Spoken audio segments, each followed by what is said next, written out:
Hello, my name is Justin Bright, and welcome to Kerbal Space Program version 1.2.2, in which I am attempting to make Kerbals a multiplanetary species.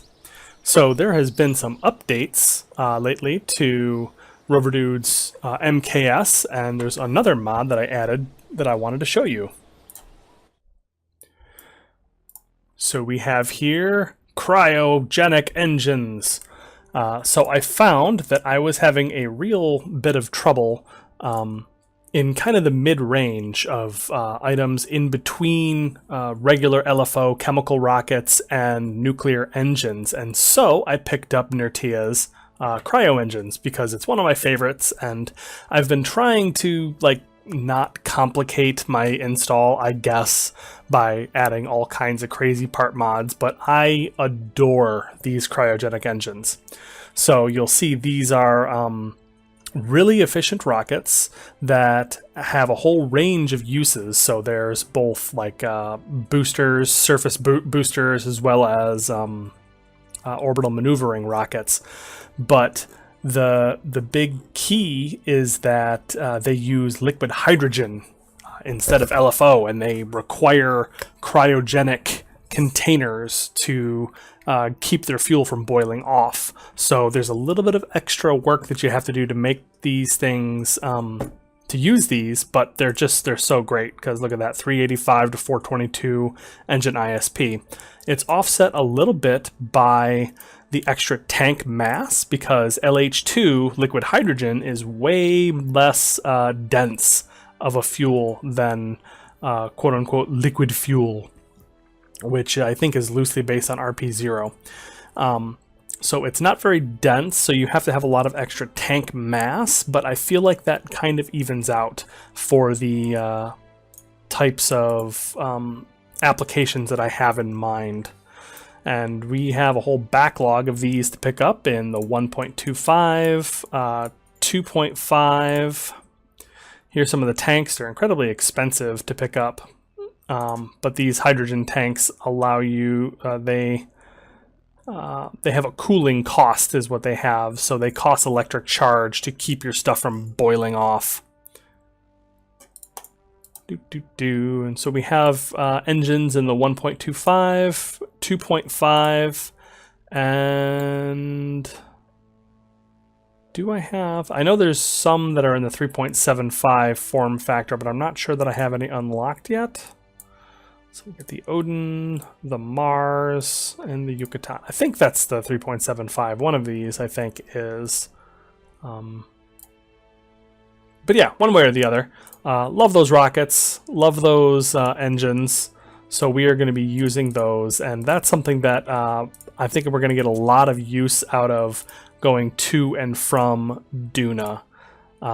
If I had those back when I built my Starlifter shuttle, it would have been built with those for sure, for 100% sure.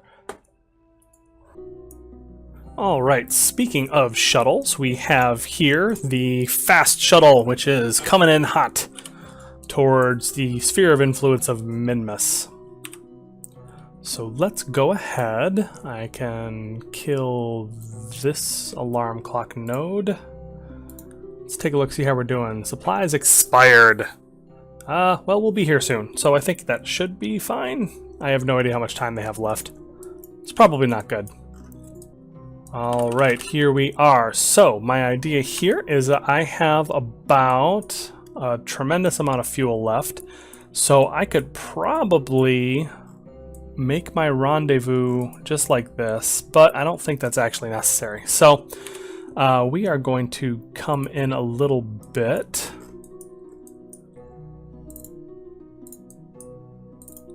Here we go. I just want to plan this out a little bit because we have a bunch of extra velocity to shed. I don't want to keep this transfer stage with me when I go to rendezvous. So we're going to try to do this as efficiently as we can. But we are headed to the Starlifter shuttle, so we're going to make that our... Oh, look at that. That's interesting. That's very interesting, actually. But yeah, it looks like I might be able to intercept and do a crazy suicide burn into rendezvous, which I think would be a lot of fun. Relative speed 804. That's perfect. Oh, that's perfect. Okay. So here is what we are going to do. That 804 is less than the amount of delta V that I have left on this stage, which means that I think we're going to be able to make this happen. This thing is a little bit hard to control. It was not really designed to do fine maneuvers like we are doing right now. You know, I could just do a maneuver node to make this happen. Like, I don't need to do this by eye. There's no reason to be weird about this. All right, so I found this is actually kind of really cool. So I was able to create this maneuver. It's a very slight one, which is nice. But as I turned towards it, what I discovered is burning right now towards prograde and retrograde just moves the target's position along the node. Which makes sense when you actually think about it, because it slows me down, so it will either get there faster or slower, depending on which way prograde or retrograde that I burn. But that's just a cool thing. And there we have it. Perfect. Oh, that's so cool. Okay. So let's F5 and let's fall in towards... Okay, so we have this nice and close approach, so let's just time warp on up to it. This is going to be dicey and tricky to get just right, but it should be good.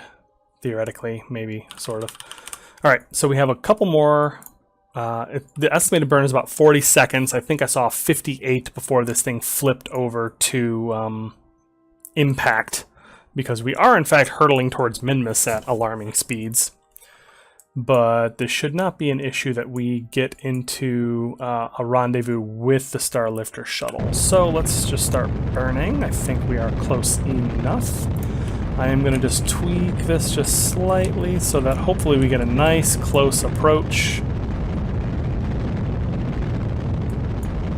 And burning retrograde to the target as we approach it has the same effect as matching its orbit, or at least starting to.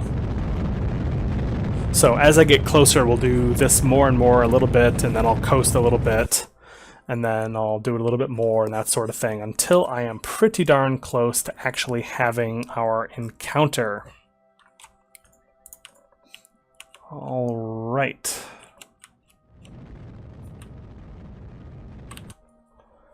There we go. Come in a little bit more. We are within the physics range now, so let's burn this a little bit more. And we don't want to get this up out of the ground. There we go, that should still collide. Separate, activate. Kick that stage off. Thankfully I had turned a little bit so that it didn't actually smash that booster into it. And there we go. Open shield, control from here, and we are looking for, it occurs to me that the VTOL bus is also attached to the place where I normally put passenger ships, but I have an extra docking port for just such an eventuality. Okay, so shoop. Just whip this around.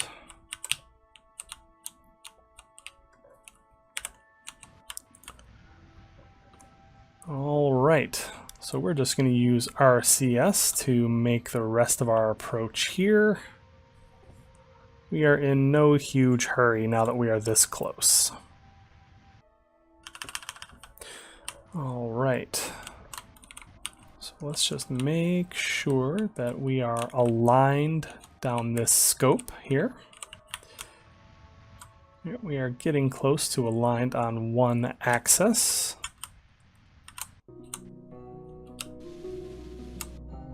And now we are actually approaching.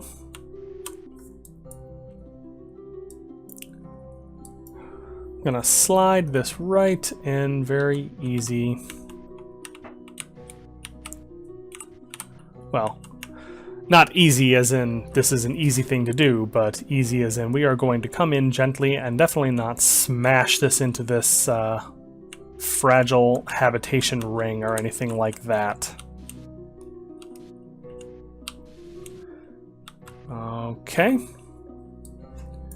We are coming straight down on the docking port at this point.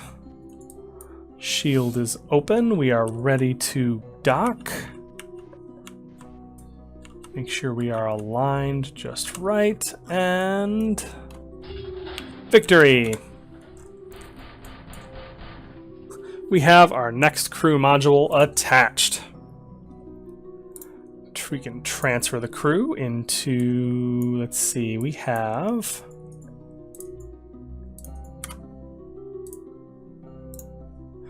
Madbeth, our, oops, who's in this thing? Durlus. Where are you? Transfer crew. This can go away. Transfer, I promise. Durlus is our pilot. You will go in the Orca command module and hang out with Madbeth, our veteran pilot.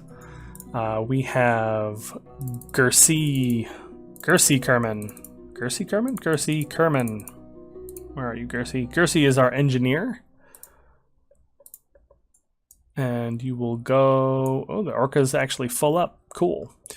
So let's put you down here in the Curbitat module. And finally, our... What happened? Do I have 4 people in this thing?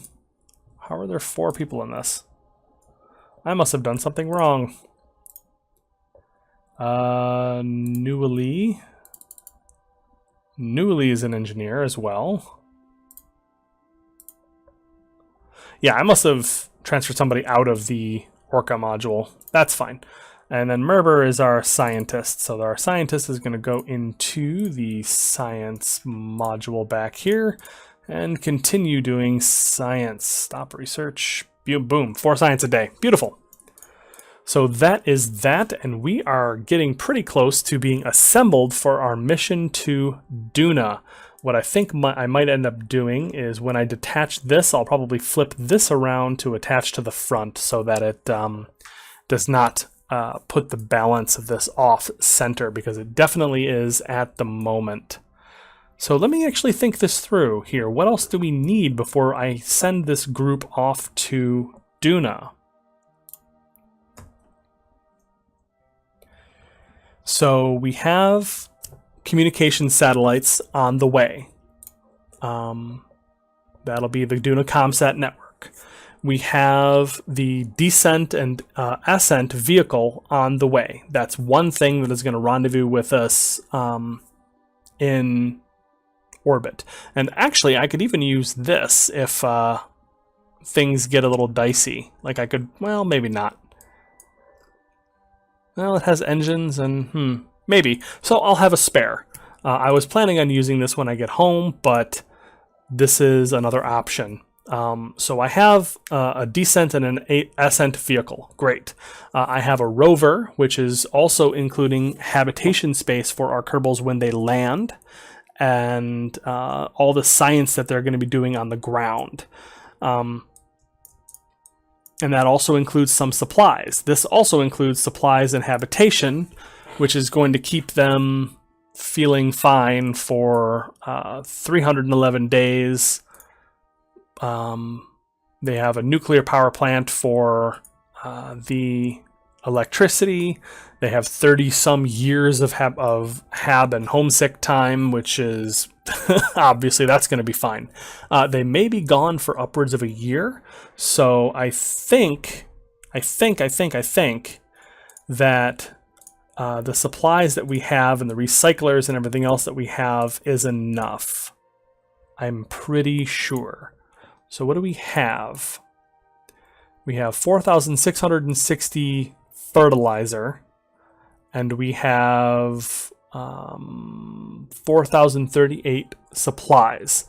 I've done a little bit more investigation into how this works, and for every basically the way that it works is one supply turns into one mulch.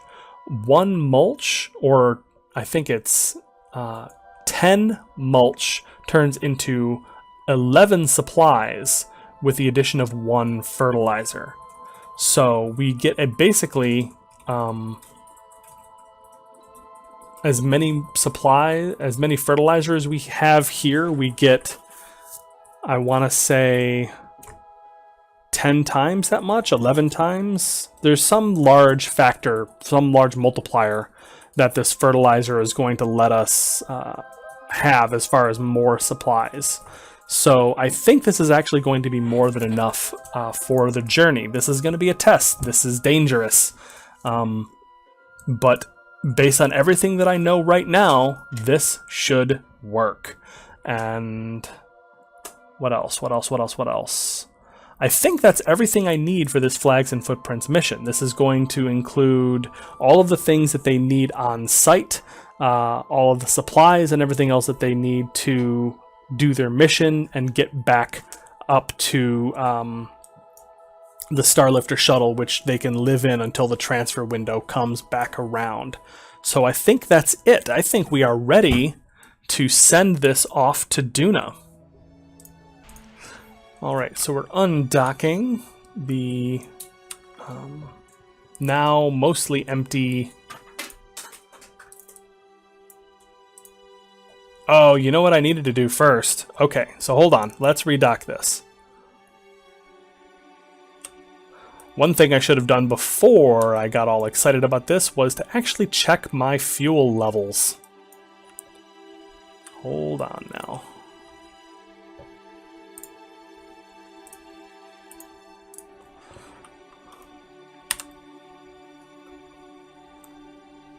Deep, deep, deep.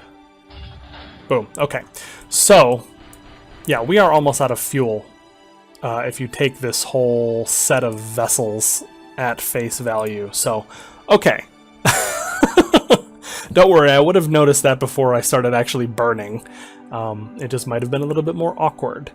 Okay, so first things first, I need to get the our full fuel tanker up here to rendezvous. Okay, here is our fuel tanker that we are going to send up to meet the Starlifter shuttle, set as target. Looks like we are in a good position to actually go right up to it. Unfortunately, I'm not 100% sure what the trajectory should be to make that happen in one go, so we're going to get up into a little bit of a orbit-ward trajectory, I guess. It's a little bit sluggish. I forget that this is a massive, like, 5-meter thing. Alright, so let's start and see if we can't meet up somewhere nearby. Because we don't want to burn up too much of our fuel making this rendezvous. That kind of makes this a kind of a silly proposition, right? Alright, so how would I... Whoa, goodness gracious. Alright, so that is what that looks like, I think. Yeah, we're getting there.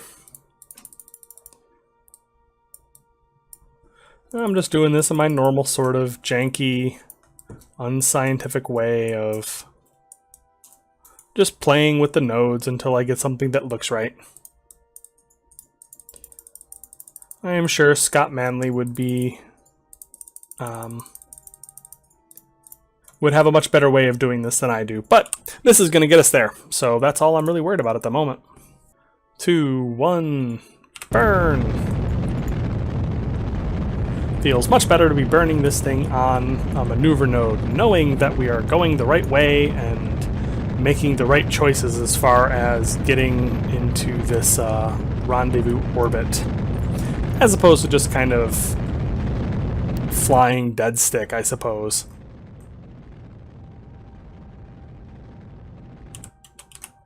There is in fact a way to plan for this sort of thing. I don't have to do it on the seat of my pants. Goodness gracious, I know. It's very strange.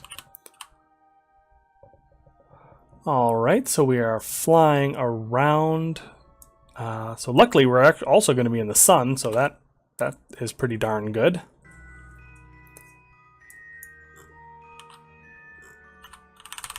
Okay, about 40 seconds till rendezvous, so let's start getting prepared for that. And then we are going to see how well I manage to balance these RCS jets. And one of them is kind of buried here, and I'm hoping that that's okay. Target. Whoa, what is happening? Ah, shoot. Oh, I screwed up.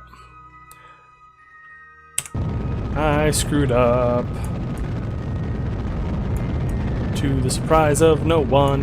Yeah, so, once again, a time warp failure on my part. But it's fine, everything's fine. We'll get there. See, now we're getting closer. And it's gonna get us more in the sunlight or something. Yeah, that's the ticket.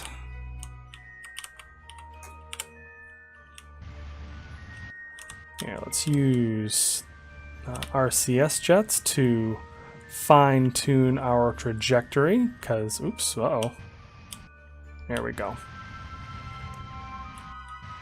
In about 10 minutes, we will be very, very close. Where the heck is... There it is. We are approaching ever so slowly. So the funky thing about this is it's not actually going to dock. It just has ports on it. So all I really need to do is get very, very close and then kill all relative velocity.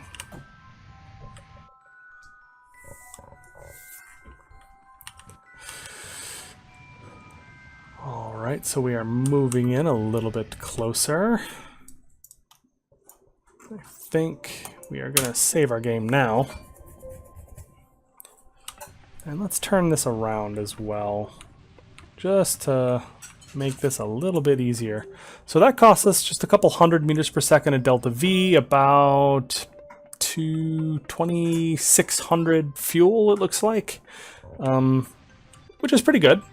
If I assume it's going to take that much to get back down, another 2,600 or so, then we can give up 20,000 units and still have plenty of additional to spare, which is really what we're looking for here.